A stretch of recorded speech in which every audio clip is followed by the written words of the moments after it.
ku buryo hari kugira ngo scover yageze aranavuga ngo ariko ngo wenda bashobora kuba bari bahari ariko perezida atarahari, perezida wa Congo, ariko Congo yari ihagarariwe.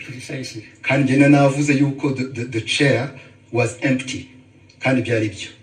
Chair ya DRC nta muntu n'umwe wari uriho, nta n'abantu bari bariho. Kubera ko wavuze akavuga atyo, icyo wajyaga kumusubiza ni ukumubwira ngo no, actually nta n'umwe wari uhari gusa, izindi ntambara zasubiza nk'iki. Nibyo nari navuze muri iyo tweet yuko the chair was empty. Ariko nta muntu woninga facts cyangwa ukuri ngo iyo yavuze ntawe ugira icyabaza, wabivuze ni nabyo, ariko somebody expressinze ko ashaka kumenya ko ibyo ari byo. What is wrong with that? Ikibazo cyari nuko it was even questioning a fact. It was not even my opinion. It was a fact. Questioning what? No, it was your opinion much as it was a fact. Kuko niwe wari wabizanye.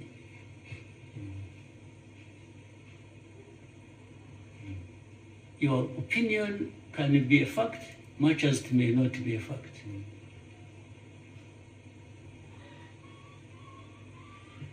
Your opinion is not always a fact. Nobody, this is why I'm telling you, nobody owns the fact. And that's why journalists, as we know it, nubwo mujya mutunenga ahubwo twebwe ntabwo numva ko iyo umuntu yavuze ikintu kubera ko ari minister, byanavuzwe ko ari minister, so nobody says anything kubera ko byavuzwe na minister. How? So your exchange is a fraud. It's not right.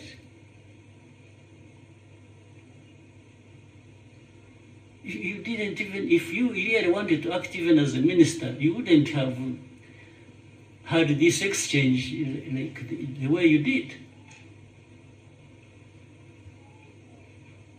Niba ari ukugiye kujya udiringa n'aba journalists, then there is a problem.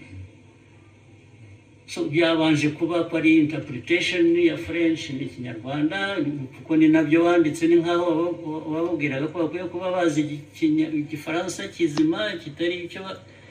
So byavuye no kuri substance, byagiye muri ibyo ngibyo birimo iki nka minisitiri ukibonamo ni iki none?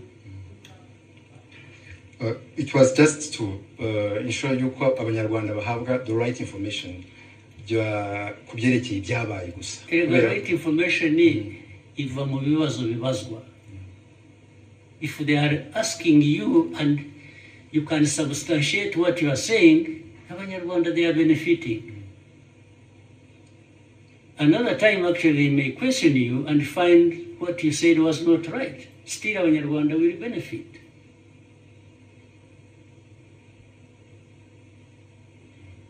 Because Olivier does not have a monopoly of facts. Do you? No, I don't, sir. Hey, so.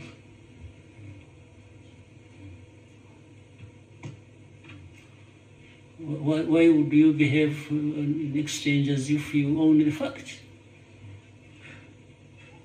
Na Albert wagusapotingaga bingora namubaza ko bati nabyibagiwe, ati ntabwo numva mbizi. Ubwo se what is the argument?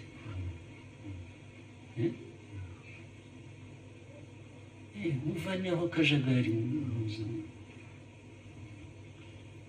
You ask what you are.